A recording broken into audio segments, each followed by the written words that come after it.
28 నుంచి చదువుదాం. పేతురు, ఇదిగో మేము సమస్తమును విడిచిపెట్టి నిన్ను వెంబడించితమని ఆయనతో చెప్పసాగాను.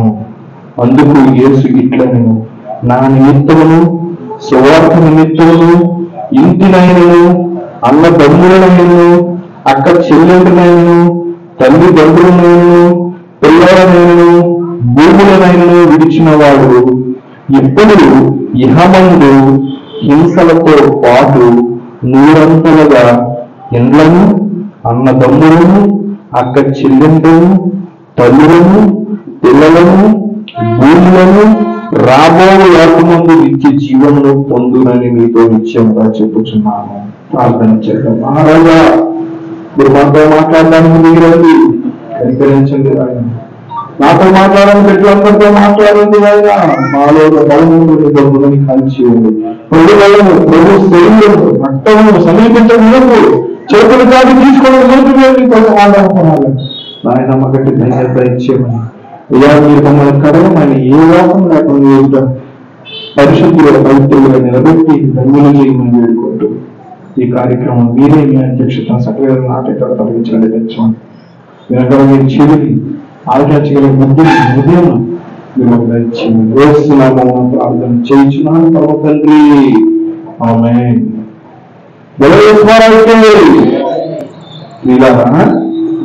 మీరు ఎంత త్యాగం చేశారు తెలుసా మీకు? మన గతాన్ని మర్చిపోకూడదు. ఏసై కోసం మనం ఎన్ని బాధలు పట్టాలండి. బంధువులు కూడా దూరం అయిపోయారు మనకి, అంతే కదా. ఏ కార్యక్రమం పేరు ఏసై నమ్మిన కారణం చేత క్రైస్తవులప్ప ఏం ప్రయోజనం లేదు. అవునండి, వాళ్ళు బొట్టు అయితే పెట్టుకోము, వాళ్ళ అక్షంతలు అయితే వేసుకోము, వాళ్ళు ఇదైతే చేయము, కనీసం భోజనం కూడా పిలవరు కదా. విలువలు కనీసం పిలవరు, ఫంక్షన్లకి పిలవరు, మన ఇంటికి రారు, ఫోన్లో పలకరించరు. ఎన్ని నిందలు, ఎన్ని బాధలు, కష్టం వచ్చినా పలకరించరు, ఎన్ని నష్టాలు అనిపించమండి. ఇదే మాట పేతురు యేసైతో అడుగుతున్నాడు. వినండి జాగ్రత్తగా, చెప్పేసి ముగించేస్తాను. మీరు విన్న వాక్యం చిన్న వాక్యమైనా హృదయం గుర్తుంచుకున్నది కార్యం జరుగుతుంది. ఒకే మాట మీకు ఎక్కువసేపు నష్టపెట్టను. మీ బలం ఏంటో నాకు తెలుసు, మీ శక్తి ఏంటో నాకు తెలుసు, మీ బాధ ఏంటో కూడా నాకు తెలుసు, ఎవరెవరు కన్నీళ్ళు కాలుస్తున్నారు కూడా నాకు తెలుసు, ఎవరెవరైతే ప్లాస్టిక్ నవ్వులాగా బయటికి నవ్వుతున్నా కూడా ఎన్ని బాధలు ఉన్నారో కూడా నాకు తెలుసు. దేవుని సేవకుడు అంటే ముఖాలు చూసిన వెంటనే కొత్త గొప్ప వేసి ఉంటుంది. మీరేం టెన్షన్ పడకండి. ఓకే, మీ బలం ఏంటో తెలుసు, మీ బాధ్యతలు ఏంటో, మీ బరువులు ఏంటో, మీ మీద ఉన్న అలజడులు ఏంటో, మనసు వస్తున్నటువంటి ఆ బాధలు ఏంటో, ఆ వ్యాధులు ఏంటో, మీరు ఏ విషయంలో దుఃఖం ఊరుతున్నారో కూడా నాకు తెలుసు. బయటికి పుష్టిగా కనిపించినా కానీ మీకు తెలుసు, మీ బాధ నాకు తెలుసు. దేవుడు చూపిస్తున్నాడు, చెబుతున్నాడు. దేవుడి స్తోత్రం. పేతురు మాట్లాడుతున్నాడు, నేను ఇదిగో అంటున్నాడు. మనం పిలుస్తాం కదా, ఇదిగో ఇదిగో అన్నట్టుగా ఏసేది, ఇదిగో ఏంటి ఇదిగో చూడు, మా వైపు చూడు, ఏసయ్యా నిన్ను మేము అనుసరిస్తున్నాము, మా వాళ్ళు విడిచిపెట్టామన్నావు, మా చేపల బతుకు లేదు, చక్క బిజినెస్ చేసుకున్నాడు, కష్టపడి డబ్బులు సంపాదించుకున్నారు, అలాంటి చేపలు పడుతున్నారు మమ్మల్ని వాళ్ళు విడిచిపెట్టామన్నావు. ఒకసారి అద్భుతం చేసావు వాళ్ళ పట్టుకొని. మేము ఒకసారి బాగా నీరసంగా బాధగా కూర్చున్నాం. ఆ సముద్రం చాలా దగ్గర తిరిగి దేవుడే కూడా మా ప్రయాణం మిగిలిపోయింది. చేప నీరు దొరక విచారంగా అలాగే ఇంటి పరిస్థితి అలాగా, డబ్బులు లేవు, ఇల్లు ఎలా గడుస్తుంది, ఒక చేప కూడా కాలేదు, తిండికి కూడా లేదు అని మేము ఒకరోజు గట్టి మీద విచారంగా ఉన్నాము. అలాంటి విచారం ఉన్నటువంటి మమ్మల్ని వచ్చి రండి, మీరు వెళ్ళిన చోట మీరు వాడలేండి అన్నావు. ఎందుకో నీకు చూసి మాకు కొంచెం బలం తెచ్చుకొని ఆ రాత్రంతా ఏం దొరకపోయినా నీకు చెప్పిన మాట ప్రకారం నువ్వు వెళ్ళి నీ వెయ్యమైన చోట వలవేసాము. అద్భుతం కలిగింది. ఆ రాత్రంతా కష్టపడ్డాను, చేప కూడా దొరకలేదు. కానీ నువ్వు చెప్పగా కొంచెం బలం తెచ్చుకున్నాము. నువ్వు చెప్పగా మేము వెళ్ళాము, వల వేసాము. నువ్వు ఆ మాట గుర్తుపెట్టుకోండి. మన ప్రయాస ఇవన్నీ కూడా ఓడిపోయి నీరసమైపోయిన పరిస్థితిలో దేవుడు మాట్లాడుతున్నాం గుర్తు పెట్టుకుంటున్నాడు సార్. అప్పుడు దేవుడు అంటే ఏడుతో కష్టపడి నేను ప్రయోజనం లేదు, లాభం లేదు అని మీరు బాధపడకండి. అలాంటి పరిస్థితి దేవుడికి మీరు అప్పగించుకుంటారు. అయితే ఈ పేతులు కూడా ఒక్కసారి పట్టుకోలేదు, ఒక రాత్రంతా ప్రయాణపడ్డాడు. సముద్రంలో చేపలు లేకపోయాడు, ఒక చిన్న శరీరం చేపలు లేక ఇప్పుడు అందరూ పట్టేశాడు. ఒక అర్థం చేసుకుంది, సముద్రంలో చేపలు లేకపోతే ఏంటి పైగా అంత ఎక్స్పీరియన్స్ ఉండదు లేదు. తిరిగి మొత్తం ఒక్క చేప పెట్టుబడి చేపలు అయ్యారు. విచారంగా కూర్చున్నారు రోడ్డు మీదకి వచ్చి పేతులు, అది ఒక కుటుంబ సభ్యులు పాప. ఈయన వచ్చాడు, ఎవరు మన స్పెషలిస్ట్. ఎవరు వచ్చారు స్పెషలిస్ట్? మన యేసయ్య. మన యేసయ్య కొన్ని పేర్లు ఉన్నాయి తెలుసా? Most celebrity person Yesayya, most popular person, hero and specialist. ప్రతి విషయంలో కూడా స్పెషలిస్ట్ తెలుసా? స్పెషలిస్ట్ అంటే ఆ దాని మీదకి దాని మీద ఉన్నటువంటి జ్ఞానము. ఇప్పుడు డెంటిస్ట్ స్పెషలిస్ట్ అనుకోండి, ఈ పళ్ళు కోసం ఏ జ్ఞానం మొత్తం జ్ఞానం అంటే ఆ డెంటిస్ట్ తెలుస్తుంది. మెడికల్ ఫార్మసిస్ట్ ఉన్నాడు అనుకోండి, వాళ్ళు మెడిసినే చేసి ఉంటాడు. ఆ దగ్గరికి వెళ్ళాడు అనుకోండి, మీకు ఎంత తగ్గించకపోయినా ఈజీగా తగ్గిపోతాయి. ఆ ఇచ్చిన మెడిసిన్ అని మీరు వాడితే ఈజీ తగ్గిపోతాయండి. మెడిసిన్ చేసి ఉంటాడు, మెడిసిన్ లో ఏ జబ్బుకి ఏ మందు వేయాలని కేవలం మెడిసిన్ మాత్రం ఇస్తాడు. ఇంజక్షన్ ఏది మెడిసిన్ అదేంటి ఆడ పేరు మెడిసిన్ పీరియాట్రిక్ చిన్నపిల్లలు మెడిసిన్ స్పెషలిస్ట్. వాళ్ళు వెళ్తే మీరు కొంతమంది డాక్టర్ వెళ్తే ఒక టానిక్ ఇస్తారు, రెండో టానిక్ ఇస్తారు, మూడో టానిక్ ఇస్తాడు. మీరు చెప్తారు తిన్నంత ఆహారం తిన్న కడుపు తిన్నట్టు. కానీ అడిగితే డాక్టర్ ముందు తక్కువ డోస్ ఇస్తారు, తగ్గిపోతారు. అలా స్పెషలిస్ట్ ఉన్నారు. గైనకాలజిస్ట్ ఈ ప్రెగ్నెంట్ డాక్టర్లు అయితే ఆ ప్రెగ్నెంట్ సంబంధించిన సమస్యలు చూస్తారు. గ్యాస్ట్రిక్ సమస్యలు అనుకోండి, అది చూడదు, అది తెలియదు. సో ప్రతి విషయంలో స్పెషలిస్ట్ ఎవరు? యేసయ్య. ఇప్పుడు వద్దాం ఇక్కడికి. ఈ పేతులు ఒక్క పెట్టుబడి కూడా జరగలేదు. రాత్రంతా కష్టపడి లేకుంటుంది, ఏది జరగకపోతే విచారంగా కూర్చున్నారు ఒడ్డు మీద. ఈరోజు మన హీరో వచ్చాడు యేసయ్య. యేసయ్య వచ్చాడు. వచ్చిన తర్వాత పేతులు లేకు కదా ఎక్కడికి పోవా వాళ్ళకి నువ్వు రాత్రాంత దేవం తండ్రి, మాకు ఒక్క చేప కూడా దొరకలేదు నాయన అంటే పర్వాలేదు, నన్ను నమ్ము కదా. ఇలా వేసే చెప్పిన మాట ప్రకారం ఇంకా నమ్మకం కలిగింది. వల వేశారండి, లాగారు. చేప ఎక్కుంటే ఏమవుతుంది? టైట్ అవుతుందా, నీటి అవుతుందా? బరువు కూడా తేలిపోతుంది. లాగుతున్నారు, ఏంటి బరువుగా వస్తుంది, ఏంటి ఆ వల్ల లాగుతున్నారు, ఏంటి ఇంకా బరువు వచ్చేస్తుంది. లాగే పూర్తి ఆగ్రహం చోట్ల ఎట్లా అనుకుంటున్నారు. చేపలు పడ్డారు, మనకి పెద్ద పండుగ అయిపోయింది. ఎన్ని చేపలు ఎప్పుడు కూడా పడలేదు. వల నిండా చేపలే. మరి కాసేపు అయితే వల పిట్లు పోద్ది, వల పగిలి పోద్ది, చిట్లు పోద్ది. రాగండి రాగండి మన వల్ల కావట్లేదు, మనం లాగలేకుంటున్నాం వల్ల చేపలు. ఎక్కడ దూరంగా ఉంటారు కదంగా ఆ సముద్రం. ఎర్రయ్యా ఏ ఎర్రయినా ఏ రాగా ఎట్టుంది ఏమైందా రాత్రంతా చేపలు మూడు చేపలు పడ్డాయి. రండి రండి లాగరండి. పక్క దూరంలో కూడా పిలుచుకున్నాడు, లాగండి రండి, మా వాళ్ళ కావట్లేదు ముందు లాగండి. ఆ పట్టుకుని లాగారు. విస్తారమైన చేపలు పడ్డాయండి. ఎంత అద్భుతం కదా. ఒక్క చేప తరుగుతున్నడికి ఒక 10 మంది కలిగిన పక్కలకు కూడా సహాయం అడిగి లాగినంత ఆశ్చర్యకార్యం దేవుడు చేసేటప్పటికి ఈ పేతులు ఆశ్చర్యపోయి ఫస్ట్ సందేహించాడు, పూర్తిగా పశ్చాత్తాపడ్డాడు. వేసే దెబ్బగా ఆ సిగ్గుతో పనాల్చాక అంటే అదంటాడు, ఈ మాట అదంటాడు, నువ్వు రాత్రంతా పట్టలేదు, నువ్వు వచ్చావు, నీ ముగ్గు మొహం ఏంటో మాకు తెలియదు, వేసేలా అని అనుంటాడు. కానీ కొన్ని దేవుడు మాట చెప్పుంటాడు, ఫస్ట్ అవిశ్వాసంతో ఉంచుంటాడు. కొన్ని అవమానకరమైన మాటలు కూడా కొంతమంది ఆకలి కనేస్తారు తెలుసా మీకు? మనం ఇప్పుడు బిజినెస్ చేసే విషయంలో రూపాయలు రాలేదనుకోండి, కొంతమందికి ఆ కోపంలో కొన్ని మాటలు ఇచ్చేస్తారు. ఈ పేర్లు కూడా అలాగే రాత్రంతా నిద్ర లేక చాలా ఒక్కో చాలా మళ్ళీ పేరు పట్టమంటావా? వీళ్ళంటికి ఎలా కనిపిస్తున్నాం? మీరు మాట్లాడే చేప మాట రాదనుకోమని వేసే మాట్లాడేసి ఉంటాడు. ఎప్పుడైతే వరలాగి ఇన్ని చేపలు దొరికే సిగ్గుతో బాధపడి ఆ దూరికి నీటిలో తీపియాడు, తల దాచుకోలేదు, తల చూపించాలి వేసే అంత అతనికి పశ్చాత్తాపడ్డాడు. ఎప్పుడైతే పశ్చాత్తాపడ్డాడు, ఎప్పుడైతే ఏసైని చూసి ఉనికి నమస్కారం చేశాడు, అప్పుడు ఏసై అన్నాడు, నా మాట ఫస్ట్ నువ్వు వినలేదు కదా, ఇప్పుడు విన్నావు కదా, నా మాట వింటావా అన్నాడు. వింటాను ప్రభు, నువ్వేం చెప్తాడు? ఇంత అద్భుతకాలు అలారం చేశావు, నీ మాట వింటాను ప్రభు, అయితే వాళ్ళని విడిచిపెట్టి నన్ను వెంపడించు. మరి ఒక్క మాట చెప్తేనే ఏసయ్య ఇంత పెద్ద లాభం ఇచ్చాడు. ఇంకా ఏసైతే ఉంటే ఇంకెంత లాభం వస్తుంది? వెంటనే వాళ్ళని విడిచిపెట్టేసి, సంస్థను విడిచిపెట్టేసి వాళ్ళ ఇంటి వారికి చెప్పి, ఇదిగో ఈ రోజు నుంచి నేను వేటకి వెళ్ళను. ఏమంటే వేటకి వెళ్ళకపోతే ఏంటంటే పరిస్థితి ఇచ్చిదన్నా.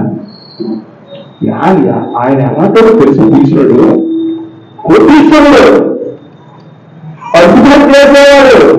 రాత్రి అంటే మేము ఎంత తిరిగినా ఛాన్స్ పడుతుంది. ఆయన మాట చెప్పి ఏమన్నాడు, ఆయనకి ఎలాగో తెలుసు. దేవుడు లాభం చూపించాలా ఎదురో 6 మాసాలు సంవత్సరం వరకు పర్లేదు, నాకు ఈ డబ్బు సరిపోతుంది అనిపింది. అంతవరకు ఉంచు. ఏంటండి, ఎప్పుడైతే డబ్బు రాలేదు, ఎప్పుడైతే లాభం రాలేదు, అందుకే ఏసై ఇచ్చాడు. ఏసై చెప్పాడు ఎంత లాభం వచ్చింది కాబట్టి ఒక రోజైనా పర్వాలేదు, 2 రోజులే, 4 రోజులు ఈరోజు నేసే తిరుపుకొని వస్తాను. ఏమంటే మీకు 6 మాసాల జీతం ఒకేసారి వచ్చిందనుకోండి, ఏం చేస్తారు మీరు? ఏం చేస్తారు చెప్పండి? ఏం చేస్తారు? అప్పుడు ఎందుక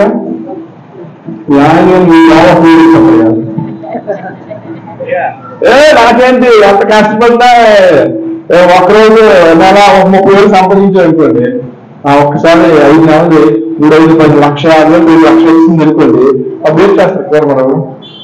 మీరు చెప్పండి, మీ పర్లకి ఉన్నాడు కదా. చిన్న బాబుకేనే ముందుగానే అడ్వాన్స్ వాళ్ళు ఆఫీసర్ వేస్తారు ఇప్పుడు జీతం 2 నెలలు సెలవు పెట్టేసి, ఏంటి బాబాయ్లో మొన్న వెళ్ళాం కదా, నేను మిస్ అయిపోయాడు, రామకృష్ణ తీసుకెళ్ళి వెళ్ళిపోతాడు. అంతే కదా. ఇప్పుడు దేవుడు అడ్వాన్స్ వీళ్ళకి లాభం ఇచ్చాడండి పేదరికి, వాళ్ళు విడిచిపెట్టమంటే విడిచిపెట్టా, బ్రహ్మాండం విడిచిపెడతాడు. మంచి లాభం ఇచ్చాడు తండ్రి, పర్లేదు ఒకటే లేదు. ఆయన ఎంత లాభం చేసినా అన్ని రమ్మని పిలిచాడు, మీకు నువ్వు నా పక్కనే ఉండు, నువ్వే పని చేయి అన్నాడు అనుకోండి, మీరు వెళ్తారా వెళ్ళరా? చెప్పమ్మా, నేనైతే ఇవన్నీ వదిలి సేవ లేదు వెళ్తుంటాను. దేవుని సేవ వదలం కానీ అంత పెద్దోడు పిలిచిందో తాగడం మానేస్తారా? ఏసై అంటే మామూలు హీరో కాదు, మామూలు సెలబ్రిటీ కాదు. ఆయన దగ్గర డబ్బు మీద చేపలు కాదు, గొప్ప గొప్ప వస్తాయి. ఏసై కాదు డబ్బు సంచి తెలుసా మీకు? తక్కువ డబ్బులే ఉండేవి కాదు అక్క, తక్కువ డబ్బులే ఉండేవి కాదు, ఎక్కువ డబ్బులే. ఎంత ఎక్కువ డబ్బులు అంటే ఒకసారి 5,000 మంది కన్నా పై చిరుకులు 3 రోజులు అవకాశం ఉంటే వీళ్ళకి ఉపాసకు పంపించడానికి భోజనం పెట్టారు. శిష్యులు చెప్పాడు. శిష్యులు ఏమన్నారు తెలుసా? ప్రభా మీ ఊర్లోకి వెళ్ళి వీళ్ళందరూ సరిపడి భోజనం కొనుక్కొని మేము వస్తామా అన్నారు. అయితే ఇంకా లేట్ అయిపోతుంది, లేట్ డబ్బు కొనగలిగే డబ్బు దేవుడు అన్నాడు లేట్ అయిపోతుంది. మీ దగ్గర ఇప్పుడు ఎంత ఉంది, ఏమన్నా చెప్పండి అని అడిగాడు. 5 రొట్టెలు 2 చేపల ప్రభావం అది పట్టుకున్నాడు. దేవుడు డబ్బులు వినియోగించలేదు, చాలా డబ్బులు చేసేది. మళ్ళీ డబ్బుల దగ్గర పెట్టండి, డబ్బు సంచి ఉండేది, అంతా ఉండేది. ఏ సైడ్ దగ్గర ఏ కోరిక ఉండేది కాదు, అన్ని ఫెసిలిటీస్ ఉండేవండి. జనాలు మూడుతారు, పెద్ద సెలబ్రిటీ వేసే ఆ కాలంలో. అప్పుడే శాస్త్రులకి పరిసరాలకి డిమాండ్ తగ్గిపోయేది అనమాట. వేసే యాక్టర్ జనాలంగా అక్కడికి వెళ్ళారు. ఒకప్పుడు వేసే యాక్టర్ శాస్త్రులు పరిసరం ఇవే బాగుంది, ఇవే తగ్గదు అనమాట. ఈ నమ్మకం పెట్టేవాళ్ళు ఉప్పు నుంచి పప్పు నుంచి ప్రతి జిన్సు నుంచి దశం బాగా వెళ్ళిపోలేదు. ఇప్పుడు ఎప్పుడైతే ఏసే వచ్చాడు అందరూ అడ్డు అయిపోయాడు. ఏసే వచ్చాడు, ఆయన అద్భుతం చేస్తున్నాడు, ఇంకా చచ్చిన బతికి చేస్తున్నాడు, బియ్యం పట్టం లేదా అంటాడు. వాళ్ళు అందరూ ఎప్పుడైతే వీళ్ళకి జీవితం తగ్గిపోయింది, ఎప్పుడైతే లాభపడిపోతే వీళ్ళు చాలా క్లాస్ చేశారు. ఎప్పుడైతే వీళ్ళకి ఎంత లాభం వచ్చిందో వెళ్ళాడు, ఏది వేసేది వేసే రమ్మన్నాడు, అతను 2 రూపాయలు అవసరం అని చెప్పేసి ఎప్పుడైతే వేసేది వెళ్ళేవాడు. పేరు ఎప్పుడైతే సృష్టి అయ్యాడు, పేరుకి కూడా దేవుడు వెళ్ళాడు. అప్పుడు పేరు రాక జాబ్ వెంటనే జాబ్ చేస్తాడు. అప్పుడు ఏసై దగ్గర రావడం ఆ పేరు వీళ్ళు అందరికి తెలిసిపోయింది. పేరు దగ్గరికి అందరూ రావడం మొదలు డిమాండ్ పేరు మరి తగ్గలే. ఎప్పుడైతే జనాలు వచ్చారు, మాకు తినడానికి కావాలి మొదలు జనాలు అక్కడికి పిలవబడి వ్యాపారం వచ్చేసారు జనాలు. ఎప్పుడు తినడానికి అవకాశం ఏంటంటే కొంచెం ఒంటరిగా ఉండాలా, ఎక్కువ జనాలు ఎక్కడైపోతుంది లేదు తక్కువ అక్కడ జనాలు అని చెప్పి వేసి అక్కడ లేకుండా అరణ్యం వెళ్ళిపోయాడు అనమాట. అరణ్యం వెళ్ళి అక్కడ కూడా లేదు అది చేసి తీరు ముందు పెట్టారని చెప్పి అక్కడ కూడా జనాలు అంత ఆశ్చర్యకార్యాలు జరిగే ఉన్నాడు. దేవుడిస్తాం కదా, ఏసయ్య అద్భుతం చేశాడు. ఒక చేప కూడా దానిటువంటి పేరు తెలిపిచ్చాడు. ఎంతో అద్భుతాలు జరిగాయి. ఆ పేరు అంటాడు ఏసయ్యతో, ఏమంటాడంటే మేము సమస్తము విడిచిపెట్టి నిన్ను వెంబడించిమని ఆయనతో చెప్పసాగాను. చెప్పాడు ఏసయ్యా, మేమన్నింటినీ వదిలేసి మా జీవన వ్యాపారం అంతా వదిలేసి నీ దగ్గరికి వచ్చావు ప్రభువా అంటే ఇందాక అడుగుతుంది ఏంటి లాభం ప్రభువా. మీరు ఒకసారి ఆలోచన చేసుకోండి, మీరు పేరులాగా అడగండి పర్వాలేదు. ఏసయ్యా మేము ఎన్నో పద్ధతులు ఉన్నాయి, ఎన్నో ఆచారాలు ఉన్నాయి, ఎన్నో పండుగలు, ఇవన్నీ వదిలేసి ఆ కుటుంబం ఏమనుకున్నా ఏంటైపోయినా వాళ్ళు బాధలు మాకు పెట్టినా కూడా అవన్నీ పక్కన పెట్టేసి నీ దగ్గరికి వచ్చాం ప్రభువా. అది మీరు కూడా ఎప్పుడైనా అడిగారా మీరు? అడగలేదా? అడగండి ఏసయ్యకి అడగండి. అప్పుడు ఏసయ్య ఏమని సమాధానం చెప్పాడు తెలుసా? అప్పుడు ఇద్దరికి బాధపడుతూ అందుకు ఏసయ్యను నా నిమిత్తము సువార్త నిమిత్తము 2 విషయాలు నాకు గుర్తుపెట్టుకోండి. 2 ప్రాముఖ్యమైన విషయాలు బాగా గుర్తుపెట్టుకొని చెప్పి ముగించేస్తాను. ఏసయ్య నిమిత్తము, రెండోది సువార్త నిమిత్తము. మీరు దేనికి ఏది దూరమైనా దేనికోసం నష్టపోయినా కానీ మీరు దేనికోసం నష్టపోయారు అనడానికి ఈ 2 కారణాలే బలమైనవిగా ఉన్నారు. మీకు బిజినెస్ లో రాసేదేవా దేనివల్ల అంటే మీరు చెప్పగలగాలి. వారికి పోతున్నావా దేనివల్ల అంటే న్యాయమైన కారణం ఉండాలా. కుటుంబానికి దూరమయ్యావా దేనివల్ల, ఆస్తులు వదిలేసావా దేనివల్ల, మీ వ్యాపారం వదిలేసావా దేనివల్ల, ఇహలోక సంబంధమైన అక్కలు బెనిఫిట్లు పరపతి గౌరవం పెద్ద మనుషులుగా ఉండవచ్చు, బయటికి వెళ్తే ఏదైనా వదిలేసరికి మంచి స్థానం ఉండొచ్చు. ఆ గౌరవానికి వదిలేసావా దేనివల్ల, అది ఈ 2కే న్యాయమైన కారణమై ఉండాలా. దేనివల్ల అంటే మీరు ఏసయ్యవాన్ని ఏసయ్య కోసము ఆయన సువార్త కోసమే విడిచిపెట్టాలన్నారు. ఏసయ్య కోసము సువార్త కోసమే నేను ఇలాంటి ఫెసిలిటీస్కి దూరం అవ్వాలా. బాగా గుర్తుపెట్టుకున్నారు. ఎప్పుడైతే నువ్వు ఏసయ్య కోసము సువార్త కోసము కొన్ని బెనిఫిట్స్ ని పోగొట్టుకుంటావో దానివల్ల వచ్చిన బెనిఫిట్ ఏంటో తెలుసా? నువ్వు బాగా గుర్తుపెట్టుకోండి. నా నిమిత్తము సువార్త నిమిత్తము ఇంటినైనను, అన్నదమ్ములనైనను, అక్క చెల్లెళ్ళనైనను, తల్లిదండ్రులైనను, పిల్లలనైనను, భూములైనను విడిచినవాడు ఏమవుతాడంటే ఇప్పుడు ఇహమందు హింసలతో ఫస్ట్ ఇహమందు కష్టాలు వస్తాయి, హింసలు వస్తాయి. ఆ తర్వాత ఏం పొందుతాడంట? 100% భూమి మీద పొందావు. బాగా గుర్తుపెట్టుకో. 100% ఏం పొందంటే హింసలతో పాటు ఏం పొందావంటే ఊరంతగా ఇల్లు కూడా పొందుతావు, అన్నదమ్ములను పొందుతావు, అక్క చెల్లెలను పొందుతావు, తల్లులను, పిల్లలను, భూములను, రాబోయే లోపల ఇచ్చి జీవాన్ని పొందుతావు. ఎంత బెనిఫిట్ ఉంది. అయితే నీకు ఈ వాక్యం చూసిన వెంటనే నీకు డౌట్ రావచ్చు, అయితే ఏసై కోసం ఇది అందరూ వదిలేనా అని నీకు డౌట్ రావచ్చు. ఏసై కోసం, యేసు కోసం, ఆయన సువార్త కోసం విడిచిపెట్టాలా? ఏదో విడిచిపెట్టాలన్నాడు దేవుడు. నువ్వు ఈయన విడిచిపెట్టాలా? ఏదై కోసము సువార్త కోసం ఈయన విడిచిపెట్టాలా? అన్నదమ్ములు విడిచిపెట్టాలా? అక్షరులు విడిచిపెట్టాలా? తల్లిదండ్రులు విడిచిపెట్టాలా? పిల్లలను విడిచిపెట్టాలా? భూమిని విడిచిపెట్టాలా? ఏంటి మనకు అత్యావసరం నీవు విడిచిపెట్టేస్తాం ఏంటి? అసలు దేవుడు విడిచిపెట్టమని అన్నాడా? ఇట్లా చెప్పండి. విడిచిపెట్టడం అంటే ఇందులో 2 స్టెప్లు ఉన్నాయి. మొదటి స్టెప్, రెండో స్టెప్ ఉంది. బాగా గుర్తుపెట్టుకోండి. విడిచిపెట్టడం అంటే కొన్నిసార్లు తాత్కాలికంగా కొంతసేపు మాత్రమే, కొంతకాలం మాత్రమే విడిచిపెట్టడం దేవుని పని నిమిత్తం. రెండో విషయం ఏంటంటే పరిణతిగా విడిచిపెట్టడం. నీ తాత్కాలికంగా ఎప్పుడు ఇస్తాము నేను వస్తున్నానండి. భార్యను విడిచిపెట్టడము, భార్య పిల్లలు విడిచిపెట్టడం అంటే ఏంటో చెప్తాను చూడండి. తాత్కాలికంగా విడిచిపెట్టడం అంటే దేవుని కోసం, సువార్త కోసం అంటే. ఉదాహరణ మీకు 8 గంటలకండి ఇక్కడ నాకు చేసేది పాస్టర్ అవుతుంది మీరు ఆగండి అన్నారండి. వర్షం కారణం చేత నాకైతే రెయిన్ కోట్ ఉందండి, మా ఇంట్లో వరకు రెయిన్ కోట్ లేదు. వర్షం కారణం చేత ఆటో లేట్ అవుతుంది, నాకు బైక్ ఉంటుంది. 8 గంటలు నేను ఇక్కడికి రావాలి. ఇంట్లోకి వస్తే 9 అయిపోతుంది. అప్పుడు మీకు క్లూ ఇస్తాను, చెప్పండి ఏం చేయాలి. అప్పుడు నేను తర్వాత రండి ఏం చేయాలా? విడిచిపెట్టి నేను రెయిన్ కోట్ వేసుకుని 8 గంటలు అక్కడికి వచ్చేయాలి. అప్పుడు వాళ్ళు ఆటోలు వస్తారు. సో నేను యేసు నిమిత్తము సువార్త నిమిత్తం పరిచయ సువార్తే కాబట్టి యేసు నిమిత్తం సువార్త నిమిత్తము ఏం చేస్తున్నాను? ఇంట్లో భార్య పిల్లలను విడిచిపెట్టేసి వచ్చాను. దీన్ని మాత్రం తాత్కాలికంగా విడిచిపెట్టడం అని అంటారు. ఫస్ట్ మీరు ఇది ప్రాక్టీస్ చేయాలి, ఇది మీరు ముందు అమలు చేయండి. అంతేగాని నాకు లేట్ అవుతుంది, నాకు పిల్లలకు చాలా మంది ఈరోజు పత్రం ఇస్తానా? That is nonsense. విడిచిపెట్టడం అంటే 2 రకాలుగా నాకు గుర్తుపెట్టుకుంది. టెంపరీగా విడిచిపెట్టాలా?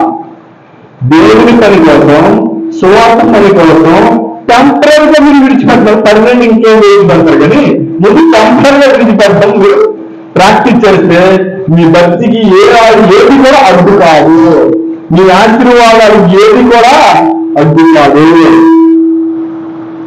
అర్థమైందా? ఇంకా అన్నిటికీ ఉదాహరణకి ఆ ల్యాండ్ రిజిస్ట్రేషన్ చేయాలి. ల్యాండ్ మన దగ్గర ఉంది, కనీసం రిజిస్ట్రేషన్ చేయాలి. ఇక్కడ దేవుని పని ఉంది, దేవుని పని ఉంది. ఆ రోజు రిజిస్ట్రేషన్ అన్నారు. ఏం చేయాలి అప్పుడు? చెప్పండి వాయిదా వేసుకోవాలి. రాలేదు భూమి విడిచేట కదా రాలేదు. తర్వాత దేవుని చేసి వచ్చిన తర్వాత నువ్వు అది వేసుకోవాలి. ఇలా టెంపరీ విడిచిపెట్టడం ఉంటాయి, వాళ్ళు వేసుకోవాలి, విడిచిపెట్టరా. సో ఆ సమయం యేసు కోసం, దేవుని పని కోసం నువ్వు భూమి విడిచిపెట్టా కాదా? చెప్పు. విడిచిపెట్ట అంటే నీది కదా, నీదయ్యే దానికోసం అదే వేల వేసుకున్నా అది నీకు కాదంటే నువ్వు విడిచిపెట్టేశావు. తీసుకుంటా దేవుని స్తోత్రం. చిట్కండి మీకు చాలా మంది బుద్ధి లేక, జ్ఞానం లేక, తెలివి లేక ఉద్యోగాలు అన్ని విడిచిపెట్టేస్తున్నారు. చాలా తప్పున్నారు. మీరు పర్మనెంట్గా యేసును గౌరవం చేసేది, పర్మనెంట్గా దేవుని సువార్తను సాకారంగా చేసేది అయితే ఒకసారి 2 చూస్తావు. నీకు పర్మనెంట్ ఇప్పుడు కూడా వెళ్ళే ఛాన్స్ లేదు. ఈ భార్య పిల్లలు నాతో ఉంటే ఇప్పుడు నేను ఏసయ్యా పని చేయాల్సిన లేదు, ఏసై దూరం అయిపోతాను పర్మనెంట్గా అంటే విడిచిపెట్టాలి.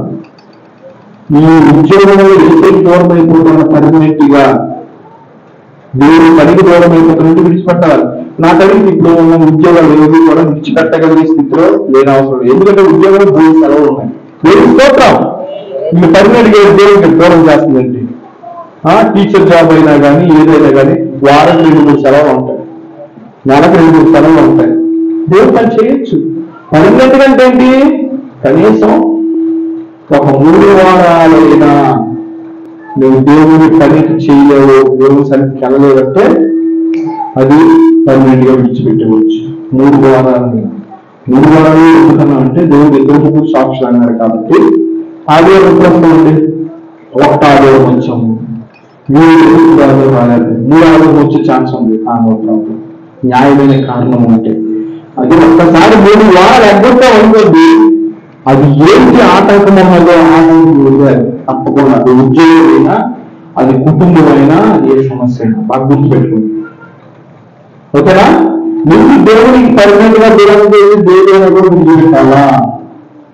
అంతవరకు టెంపరీగా విడిచిపెడుతూ ఉన్నా లాభాన్ని విడిచిపెడుతున్నాను కొన్నిసార్లు. ఈ రోజు లాభంలో జరుగుతుంది, దేవుని కోసం వెళ్తాను, సంపాదించుకోవాలంటే విడిచిపెట్టాలా? ఆ రూట్ లో మీరు ఆలోచించాలి. ఓకేనా? ఎప్పుడు కూడాను అయితే ఇలా విడిచిపెట్టిన తర్వాత దేవుడు అందరిని విడిచిపెట్టమంటే అర్థం అంటే అది అందరిని విడిచిపెట్టమంటే ఎక్కువసేపు పరిగెట్టే విడిచిపెట్టలేదు పేరు. భార్య పిల్లలు ఆ తర్వాత కాలేజీలో మన చేతిగా ప్రార్థన ఇంకే సినిమా వస్తుంటే చల్లగా సువార్తకి కుటుంబంతో పాటు మరి ఎక్కడ విడిచిపెట్టేసినట్టు? విడిచిపెట్టాడంటే కొన్ని దేవుల కోసం తాత్కాలికంగా కొన్ని విడిచిపెట్టాడు, కొన్ని విషయాలు దూరం పెట్టాడు. వాళ్ళ దూరం పెట్టాడు, కుటుంబానికి కొన్నిసార్లు దూరం పెట్టాడు, పిల్లల్ని కొన్నిసార్లు దూరం పెట్టాడు, అనంత మంది కలిసి దేవుని పని చేశాడు. అప్పుడు ఏసయ్య ఉన్న టైంలో అన్నాడు, ఏమంటున్నాడు? ఏసయ్యా అందరూ విడిచిపెట్టాం, ఏంటి మాకు లాభం అంటే చూడండి, బాగా గుర్తుపెట్టుకోండి, ఇలాంటి టెంపరరీ నువ్వు కొన్ని విషయాలు విడిచిపెట్టి దేవుని పని చేస్తే అంటే ఇక్కడ మనం గుర్తించే విషయం ఏంటంటే మొట్టమొదటి ఇంపార్టెంట్ దేవుని పని. దేవుని కోసం జీవించడం, దేవుని పని కోసం జీవించడం. అందుకు ఉద్దేశం చిన్న లాభమైనా పెద్ద లాభమైనా ఎక్కడైనా ఎక్కడ పోయినా ఇంకేదైనా తాత్కాలికంగా విడిచిపెట్టాలా? దాన్ని నువ్వు దేవుని పని నెరవేర్చిన తర్వాత దాన్ని పట్టుకోవాలా? ఏమిస్తాం? అలాగే చేస్తే వచ్చే బెనిఫిట్ ఏంటంటే ఇహలోకముందు కొన్ని హింసలు వస్తాయి. ఉదాహరణకి ఆ రోజు మీరు పనులు మానేసి మీ ఇంట్లోని జాగ్రత్త చేసి దేవుని స్వార్థంలో హింసలు వస్తాయి. దేవుడి కోసం కష్టపడినప్పుడు, దేవుడి కోసం బ్రతికినప్పుడు, దేవుడి స్వార్థ కోసం బ్రతికినప్పుడు రెండింటి కోసం బాగా ఏసరి కోసం స్వార్థ కోసం రెండింటి కోసం బతికితే మీ గ్యారంటీగా కొన్ని హింసలు వస్తాయి, కొన్ని బాధలు వస్తాయి. అయితే రోజు మరి బాధపడకండి, కొన్ని ఇబ్బందులు వస్తాయి, బాధపడకండి. అంతకంటే చూడండి, మీ హింసతో పాటు ఏమంటుందంటే మీరంతలుగా ఇండ్లు 100% అన్నాం కదా, 100% అంటే పక్క గ్యారంటీ అనమాట. ఈ లోకంలో కూడా మీకు దేవుడు ఇల్లు ఇస్తాడు. ఎప్పుడు దేవుడి కోసం ఇంత నిజాయితీగా, ఏసై కోసము, ఏసు సువార్త కోసం కొన్ని టెంపరీగా వదిలేస్తే ఈ బెనిఫిట్ నీకు ఉంటుంది. ఏసై కోసం పట్టించుకోకుండా నీ ఇష్టం వచ్చిన పరిస్థితి ఈ ఆశీర్వాదం రావు. బాగా గుర్తుపెట్టుకోండి. ఇడ్లైనా, పిల్లలైనా, తల్లిదండ్రులైనా, అన్నదమ్ములైనా, అక్షకులైనా, భార్యనైనా, భూమినైనా కొంత నష్టపోవడానికి ఇష్టపడితే నీకు ఆశీర్వాదాలు ఉంటాయి. అది అబ్బైతే యేసు కోసం, సువార్త కోసం నీకు జీవితం ఏసంత ముఖ్యమో ఏసు చెప్పిన సువార్త కూడా అంతే ముఖ్యం. సువార్తలో కొన్ని పాఠ్యపత్యాలు కొంతమంది ఏసైతే పట్టుకున్నారు కానీ సువార్త పట్టుకోవట్లేదు, సువార్త చేయట్లేదు, సువార్త కోసం డబ్బులు ఖర్చు పెట్టట్లే, సువార్త కోసం సమయం ఖర్చు పెట్టట్లే, సువార్త కోసం ప్రార్థన చేయట్లేదు. అది బాధ్యత రహితమే, అది కూడా దేవుడికి నచ్చదు. దేవుడు అక్కడ 2 స్పెసిఫిక్ చేశాడు, చూసారా? పక్కన పెట్టాడు, యేసు కోసము అలాగే సువార్త కోసం. బాగా గుర్తుపెట్టుకోండి, యేసు కోసం అంటే సువార్త కోసం కాదని కొన్నిసార్లు బాగా గుర్తుపెట్టుకోండి. నువ్వు యేసు కోసం బ్రతకడం వేరు, మరి సువార్త కోసం బ్రతకాలి, రెండు వేరు. నేను యేసు నమ్మకంగా అంటే సువార్త కూడా పాల్గొనాలని అనుకోండి, ఎప్పుడు తప్పు. నేను సువార్త కోసం సహకరిస్తున్నాను కదంటే యేసుని నమ్మున్నట్లే కదంటే అది కూడా తప్పే. 2 సమపాలలో నీకు ఉండాలి. యేసయ్యని అభిమానిస్తా, పూజిస్తా, అంత కనపరుస్తావో, యేసయ్య కనపరిచిన యేసయ్య ఈ ఊళ్ళో దేని కోసం వచ్చాడు, ఎంత ప్రాధాన్యత ఇచ్చాడు, ఆ సువార్త కోసం కూడా నీ యొక్క ప్రయత్నం ఉండాలి. సువార్త ఎక్కడో నువ్వు గౌరవిస్తూ పనిచేస్తుండాలా అంటే ఈ యేసయ్య కోసమో సువార్త కోసం పనిచేయడం అంటే అర్థం ఏంటంటే ఒక వ్యక్తిని కూర్చోబెట్టి సన్మానం చేస్తే ఈ యేసయ్యని పూజిస్తున్నట్టు లెక్క. అదే వ్యక్తి చెప్పిన మాట చేస్తే సువార్త కోసం నువ్వు పని చేస్తున్నట్టు లెక్క. బాగా గుర్తుపెట్టుకోండి. సో యేసయ్యని నువ్వు గణపరచు, ప్రేమించు, ఎంత ఆరాధిస్తూ ఆరాధించు, ఎంత స్తుతిస్తూ స్తుతించు, ఎంత ప్రార్థిస్తూ ప్రార్థించు, ఆయనకి ఇన్ని సమర్పిస్తూ సమర్పించుకో. యేసయ్యతున్నాడు. ఒక పక్క యేసయ్య చెప్పిన మాట ప్రకారంగా స్వార్థలో కూడా నడాలి. స్వార్థ పని చేస్తాం, అప్పుడు దేవుడికి సంతోషం. అది కొంత స్వార్థ పక్కనే పెట్టేసారు పూర్తిగా. యేసయ్యని పట్టుకున్నారు, లాభం. యేసయ్యని పట్టుకోవాలి, స్వార్థను పట్టుకోవాలి. యేసు నిమిత్తము సువార్త నిమిత్తము, యేసు నిమిత్తము సువార్త నిమిత్తము నువ్వు కొంతగా నష్టపోతే ఆ నష్టాన్ని దేవుడి మీద పూజిస్తాడు. నూరంతలుగా ఇల్లు ఇస్తాడు. ఇంకేమిస్తాడు? నూరంతలుగా అన్నదమ్ములు ఇస్తాడు, ఇంకా అక్క చెల్లెలు ఇస్తాడు, తల్లిని ఇస్తాడు, పిల్లలను ఇస్తాడు, భూమిని ఇస్తాడు, ఇంకా రాబోయే వాటి ముందు నిత్య జీవిస్తాడు. రాబోయే వాటి అంటే మామూలు మహిమ కాదు. ఇక్కడ రాబోయే వాటి మహిమ ఉంది, ఈ భూమి మీద కూడా మహిమ దేవుడిస్తాడు. దాని గుర్తుపెడుతుంది. మనకు అంత లోకంగా ఎందుకు అనుకోకండి. దేవుడు అంత అన్యాయస్తుంది ఏమీ కాదు. ఈ భూమి మీద నీకు ఏది అవసరమో ఈ భూమి మీద కూడా నీకు దీవెన ఇస్తాడు, ఆశీర్వాదాలు ఇస్తాడు. దేవుని స్తోత్రం. నమ్మండి గట్టిగా, అదే చెప్పండి. అదేయ్యా, నమ్ముతున్నారా? ఏదో ఒక పరలోకంలోనే కాదండి, భూమి మీద కూడా ఆశీర్వాదాలు ఇస్తాడు. ఆయనకు శక్తి ఉంది. అయితే దేవుడి భూమి మీద ఆశీర్వాదాలు ఇవ్వాలంటే దేవుడి కోసం, యేసయ్య కోసం, సువార్త కోసం మీకు అడ్డుగా ఉన్న వాటిని కొన్ని టెంపరీగా నష్టపోవడానికి ఇష్టపడాలి. ఎన్ని పనులు ఉన్నాయి యేసయ్య కోసం, సువార్త కోసం. ఎంతమంది ఉన్నాయి యేసయ్య కోసం, సువార్త కోసం. ఇంత నీ పిలిపించినప్పుడు దేవుడిని తప్పగా ఆశీర్వదిస్తాడు. కాబట్టి దీవించబడదామా? ఈ లోకంలో దీవించబడదామా? పరలోకంలో కూడా దీవించబడదామా? కొంతమంది ఆశలు వదిలేశారండి. యేసు కోసం ఎంత చేసినా పరలోకం ఇస్తారు, ఈ లోకం నాకు వాడికి ఇంతే కావాలనుకున్న తప్పు. దేవుడు బైబిల్ నిండా ఏమిచ్చాడు? ఏమిచ్చాడు? బైబిల్లో ఏమున్నాయి? ఆజ్ఞలు ఉన్నాయి, ఇంకా ఏమున్నాయి? హెచ్చరికలు ఉన్నాయి, ఇంకేమున్నాయి? ఇంకేమన్నా బైబిల్ తెలియదు మీకు? మన ఇంట్లో ఏముందంటే చెప్పండి. మందులు ఉన్నాయి, ఉన్నాయా? మీ ఇంట్లో బైబిల్ ఉన్నాయా? మీ ఇంట్లో పప్పు దినుసులు ఇవన్నీ ఉన్నాయా? మీ ఇంట్లో డబ్బు ఉందా? ఇంట్లో కూడా బంగారం, డబ్బు, పప్పు దినుసులు బైబిల్లో కూడా కొన్ని హెచ్చరికలు, కొన్ని ఆజ్ఞలు ఉంటూ దాంతో పాటు ఆశీర్వాదాల వరాల ఓట్లు ఉన్నాయి. అదే వాగ్దానాలు ఉంటారు. దేవుని స్తోత్రం. వాగ్దానాలు ఉన్నాయి, లెక్కలేని వాగ్దానాలు ఉన్నాయి. ఆశీర్వాదాలు ఎక్కడ ఎక్కడికండి. ఇది ప్రతిరోజు ఉదయం నుంచి బయలుదేరని వాగ్దానాన్ని కనిపిస్తాయి. ఆ వాగ్దానం పట్టుకుని ప్రార్థన చేయండి. దేవుడు ఆ దీవెన రాకపోతే అడగడు. ఈ మామూలు గ్రంథం కాదు. చెప్పండి, జీవ గ్రంథం. ఏం గ్రంథం అంటే ఇవి పట్టుకోలేదంటే నువ్వు ఆశీర్వాదాలు పట్టుకోలేదంటే లెక్క. చదువు లేనైనా పట్టుకోవాలి, చదువుకున్నదైనా పట్టుకోవాలి. చదువుకున్నాడు చదువుకోవాలి, చదువు లేని చదివించుకోవాలి. ఎవరికి ఫంక్షన్కి వెళ్తారు, భోజనం చేస్తారు. అక్కడ చదువులో ఇల్లు రాపిస్తారా? చదువు లేని కూడా ఇల్లు రాపిస్తారా? చెప్పండి తల్లి. చదువు లేనో కూడా ఇంకెక్కువ ఇంకా ఫలానా నా పేరు బంగారు కనకమ్మ. సరే, బంగారు కనకమ్మ, కనకమ్మ బంగారం మొదటి బంగారము కనకమ్మ, ముత్యాల వజ్రమ్మ. ఆశపడి నా పేరు అంతగా లేదా? ఏమో అయ్యా నాకు ఏం చదువు అంతగా రాయించుకుంటావు, రాయించుకుంటావు. మనం అన్ని విషయాలు పర్ఫెక్ట్ గా ఉంటారు. ఏదైతే వచ్చేప్పుడు ప్రభుత్వానికి చదువునే ఉందండి తండ్రి, నేను పామర్ రాదు తండ్రి అని అంటున్నాడు. అసలు నాకు మాట ఏం చదువు లేదన్నాడు. చదువు లేదంటే తక్కువ. అసలు దేవుడు అన్నాడు పిచ్చోడినే ఆయన కావాలంట. లోకం నుండి ఎవరైనా ఏర్పరచుకుంటున్నా అన్నాడు.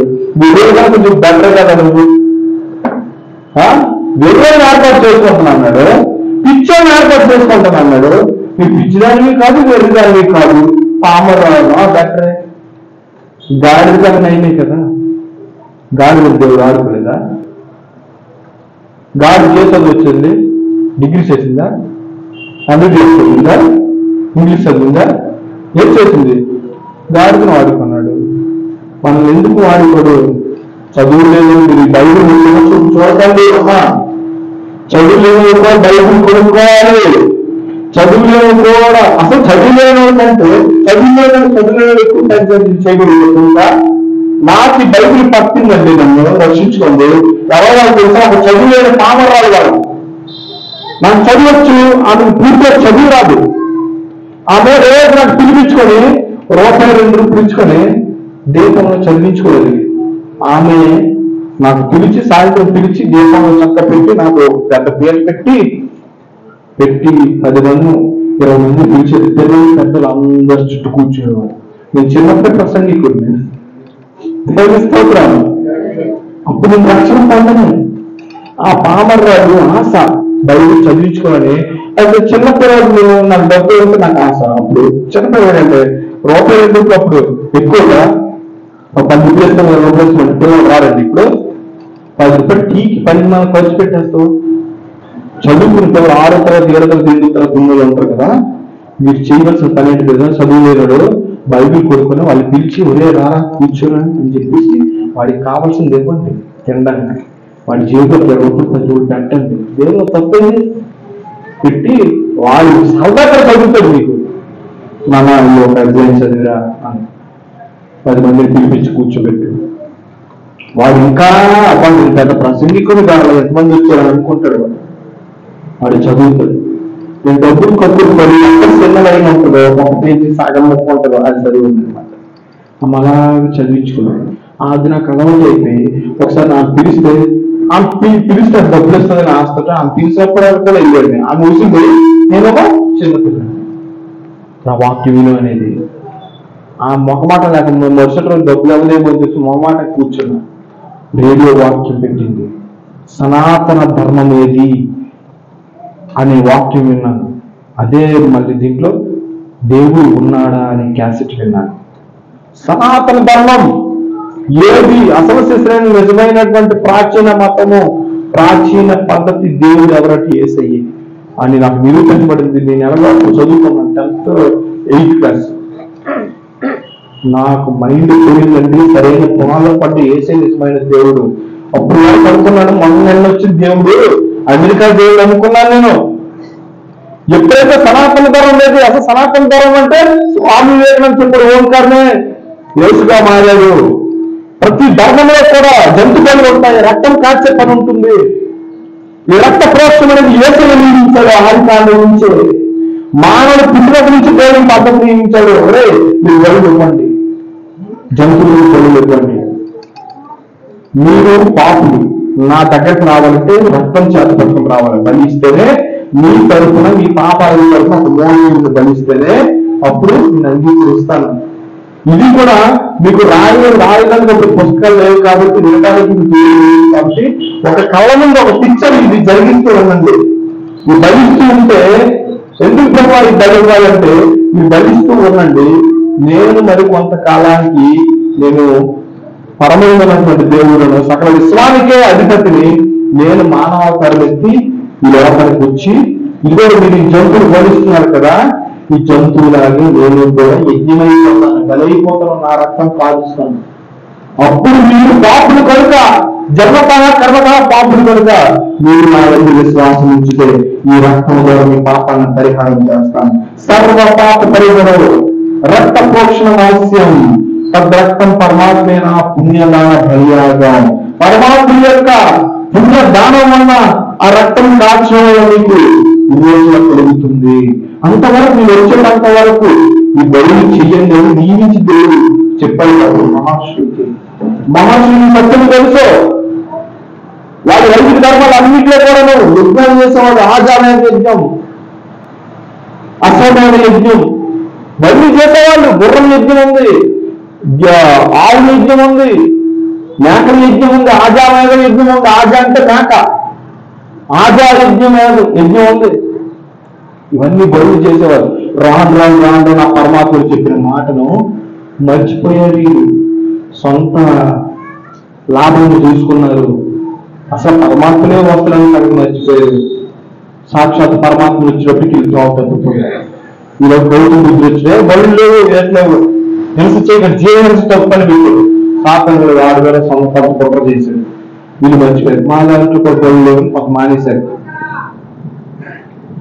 వచ్చేటప్పటికి అసలు శిశువుని యుద్ధాన్ని గుర్తుపట్టలేకపోయాడు దేవుడిని.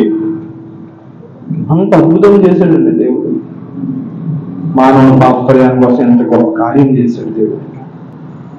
ఆ రక్తంలో విశ్వాసం ఉంచితేనే మనకి విమోచన విడుదల కలుగుతుంది, రక్షణ కలిగింది. మనకి ఎంత గొప్ప ధన్యులు ఉంది. మనం ఏదైనా గుర్తుపెట్టాము, పరమాత్మను గుర్తుపెట్టాము, ప్రపంచ మధ్య భాగంలో గుర్తుపెట్టాము, ఏదైనా గుర్తుపెట్టాము. ఆ ఎదురు మనం ఆయన రక్తమే మనకు సరైన మన పాపాలను కూడా కడుగుతుంది. మనం ఇప్పుడు కూడా జ్ఞానమతులు చేసిన మనం ఒప్పుకొని ఆయన రక్తాన్ని ఆశ్రయించి దేవుడితో పొందితే ఇప్పుడు కూడా పరిశుద్ధం అయిపోతాం. అయిపోయాయి. ఇంకా మనకి బైబిల్ ఉంది, దిగిలో ఉంది, స్వర్గానికి నిత్య జీవంలో ఆ బహుమానాన్ని కూడా పాత్రలు అయిపోతాం. దేవుడు లోకంలో దీవుడు ఇస్తున్నాడు, మనకి పరలోకంలో కూడా దీవుడు ఇస్తున్నాడు. ఆ రోజు ఆ పామాడు వాళ్ళు ఆ విధంగా చదివించుకోవడం వల్ల నేను రక్షణ పొందాను. బలమైన పునాదులు పడ్డాయి. లేకపోతే ఇంకా డౌట్ ఉండిపోయాడు. డౌట్లన్నీ కూడా తీరిపోయాయండి. పామర్రాల వల్ల నేను రక్షణ పొందాను. ఇద్దరు పామర్ల వల్ల, ఒక పామర్రాల వల్ల రక్షణ పొందాను. ఏసే దేవుడు తెలుసుకుని ఇంకో పామర్ వల్ల ఓఫ్రై గారి గ్రంథాలు, సత్య గ్రంథాలను తెలుసుకుని దేవుని విశ్వప్రదానం చదివి ఆ రుచి నాకు దొరికింది ఇంకొక పామర్రాల వల్ల. మీరు చిన్నలు కాదమ్మా, బైబిల్ కొనుక్కొని ఎన్నో వచ్చారో ఎన్నో డబ్బు మీరు ఖర్చు పడతారు కదా. బంగారం కంటే విలువైంది కానీ చేతి కొనుక్కోండి. చదువున్న పిల్లలు బోధి మంది ఉంటారు, వాళ్ళ చదివించుకోండి. గొప్ప అద్భుతమైన మీ జీవితంలో వరాలమ్మా, వరాల మూట, వరాల మూట కొనుక్కోండి. బైబిల్ ప్రేమించండి. ఉదయాన్నే దేవుని సన్నిధిలో గడపండి. బైబిల్ అధ్యాయం చదవండి. ఎంత ఎక్కువ చదువుతాము దీవించబడతావు. బైబిల్ పక్కన ఎట్టేసినా దేశాన్ని పక్కన ఎట్టేసినట్టే. ఉదయాన్నే దేవుని ప్రవర్తించండి, స్తుతించండి, ఆయన మహిమపరచండి, ఆయన వాక్య చదువుతుండండి, ఆయన సువార్త పనిలో చురుగ్గా పాల్గొని పొందండి. తీర్మానం చేసి వేసే కనీసం రోజుకు ఒకరికైనా సువార్త ప్రకటించాలా, నాకు వీళ్ళు అవకాశం కలుగు చేయకపోవా, నిమిత్తము సువార్త నిమిత్తం ప్రభు నేను బ్రతకాల ప్రభావ, నాకు సహాయం చేయకపోవా. లేకపోతే అలాంటి జీవితం నాకు వద్దు తండ్రి, భయంకరమైన జీవితం కాదు, ఆశీర్వాదకరమైన జీవితం కాదు అని ప్రార్థన చేద్దాం. ఈ తెగింపు ఇలాంటి సాక్ష్యం ఎవరికైతే ఉంటుందో ఏ కోసం సువార్త కోసం టెంపరీ నష్టం పోతే పరిస్థితులు బట్టి టెంపరీ నష్టాలు పోయినా కూడా అంత దేవుడు కౌంట్ చేస్తాడు. ఈ లోపల నీకు ఇవ్వాల్సిన వాడిని ఇస్తాడు. దేవుడు ఆస్తులు ఇస్తాడు, అన్నదమ్ములు ఇస్తాడు, కుటుంబాలు ఇస్తాడు. ఒక కుటుంబాన్ని వదిలేసా అనుకోండి 10 కుటుంబాలు దేవుడు ఇస్తాడండి. ఎన్ని కుటుంబాలు ఇస్తాడు తెలుసా మీకు? ఆస్తులు ఇస్తాడు, ఐశ్వర్యం ఇస్తాడు. దేవుడి పరిపాలన నువ్వు వాడితే, దేవుడి బదులు బదిలితే పక్కన అడిగితే దేవుడు ఐశ్వర్యం ఇవ్వడం దేవుడికి అంత కష్టమేమి కాదు కాదు కాదు. దేవుడంత ఐశ్వర్యం, దేవుడంత ఆశీర్వాదం, దేవుడంత వరాలు ఉన్నాయి దగ్గర. ఒక మాట ఇస్తే చాలా అద్భుతాలు జీవితం జరిగిపోతుంది. దేవుడు పెట్టాడుకో పేద స్థితిలో ఉన్నా కూడా ఎక్కడి నుంచో నీకు తీర్పు వస్తుంది, ఎక్కడి నుంచో ఆఫర్లు వస్తాయి, నీకు అద్భుతాలు చదువుతాయి. మనం ఉపవాస ప్రార్థన ఇందుగా దగ్గర ప్రార్థన పెట్టాను. అప్పటికి నాకు చాలా ఇబ్బందులు, డబ్బులు వేసే పరిస్థితి. ఇక్కడ ఎప్పటి నుంచో ఉపవాస ప్రార్థన చేసుకున్నాను. సాధారణంగా ఆటంకపరిచాడు. మా ఊరిలో పెట్టాలనుకున్నాను, వెళ్ళకుండా చేసి వెళ్ళగా మా ఆవిడికి జ్వరం, నా చిన్న పాపకి జ్వరం, బాబుకి జ్వరం, అత్తగారికి జ్వరం, వీళ్ళందరూ క్యాన్లు పెట్టుకుని ఉన్నారు. రోజు ట్రీట్మెంట్ అవుతుంది. అలాంటి పరిస్థితులు ఉపవాస ప్రార్థన చేయాలి, మానకూడదు. వీళ్ళు సైతం గడి కార్యం నాకు తెలుసు, ఆగకూడదని ఫోన్ చేశాను. సువార్తకి రావడానికి కోరమారావు గారు పర్మిషన్ ఇచ్చారు. పెట్టుకుని కూడా ప్రార్థన కావాలి కదా, ఉపవాస ప్రార్థన మానకూడదు. ఎందుకంటే ఉపవాస ప్రార్థన చాలా బలమైన కార్యాలు జరుగుతాయి, అద్భుతాలు జరుగుతాయి. ఎన్ని ఆటంకాలు ఉన్నా ఉపవాస ప్రార్థన ఎవరైతే ప్రతిష్ఠించుకుంటాడో అసాధ్యం కానిది ఏమీ లేదని మీకు ఒక విషయం చెప్పాను కదా. ఏం చెప్పాను? ఇద్దరికి రెండు సాధ్యము. ఒకటి యేసయ్యకి సాధ్యము, రెండోది నమ్మేవాడికి సాధ్యము. అయితే ఇక్కడ మూడోది చెప్తారు, బాగా గుర్తుపెట్టుకుంటారు. యేసయ్యకి సాధ్యము, నమ్మువాడికి సాధ్యము, రెండోది నమ్మేవాడికి సాధ్యము అని కదా. ఇక మూడోది కూడా ఈ రెండు కన్నా కొన్ని సాధ్యం కానీ ఉంటాయి కొన్ని తెలుసా, బాగా గుర్తుపెట్టుకోండి. యేసయ్యే సాక్షాత్ అన్నాడు, ఇది ఉపవాసం ద్వారానే తప్ప ఇంక దేని ద్వారానో, ప్రార్థన ద్వారా తప్ప దేని ద్వారానో పోయేది అన్నాడు. దేని ద్వారా పోవడం అసాధ్యం అన్నాడు దేవుడు. అంటే అసాధ్యం అంటే కొన్ని ఉపవాస ప్రార్థన చేస్తే సాధ్యమవుతాయి, కొన్ని మామూలు ప్రార్థన చేస్తే సాధ్యము కాదు. కాబట్టి నువ్వు గుర్తుపెట్టుకుని ఏదైతే సమస్య సాధ్యమే, నెరవేరే సమస్య సాధ్యమే. ఉపవాస ప్రార్థన చేసేవాడికి సమస్యలు సాధ్యమే. ఎన్ని ఆటలు తొలగిపోతాయి. ఈ 3 సూత్రాలు బాగా గుర్తుపెట్టుకోండి. నీకు పెద్ద కష్టం వచ్చిందా, నీకు ఇబ్బంది వచ్చిందా, ఎంత ప్రార్థన చేసినా పోవట్లేదా, అయితే పరిశుద్ధులతో కలిసి ఉపవాస ప్రార్థన చేయి. ఉదయం నుంచి సాయంత్రం వరకు 1 పూట 2 పూట కడుపు మార్చుకుని ప్రార్థన చేయి. అద్భుతాలు కలుగుతాయి. దేవుడి స్తోత్రం. ఎప్పుడైతే పరిశుద్ధ అనుమానంగా లేవండి, మీరేం చేస్తారు చెప్పండి. హాస్పిటల్ పాలయ్యారు చిన్నపిల్లకి సంవత్సరం లోపల పాపకి బాబుకి 3 సంవత్సరాల బాబు, మా ఆవిడికి, మా అత్తగారికి అందరూ డబ్బులు టైట్ పోయి ప్రార్థన వచ్చి చేయాలి.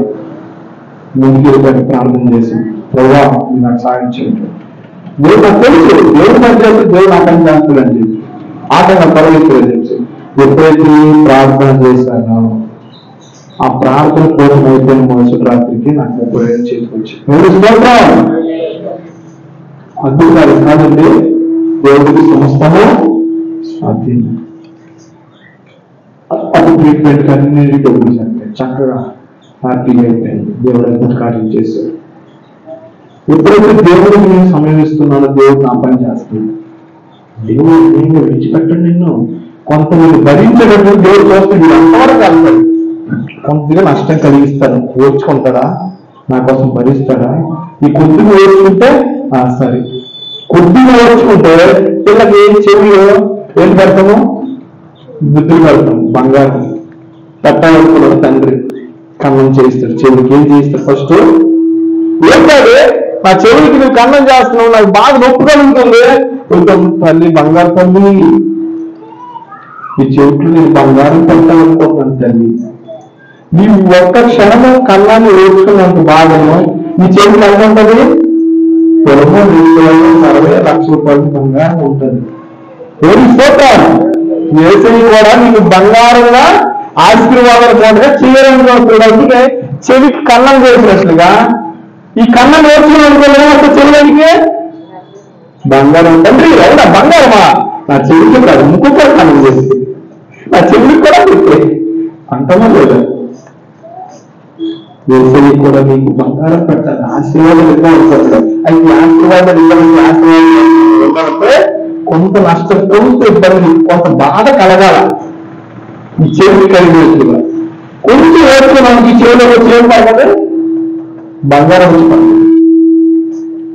నువ్వు కూడా నీ బాధలు కొంచెమైనా ఓర్చుకుంటే నీ ఇంటిలో, నీ జీవితంలో ఆశీర్వాదాల మోట్లు వచ్చి పడతాయి. దేవుని స్తోత్రం.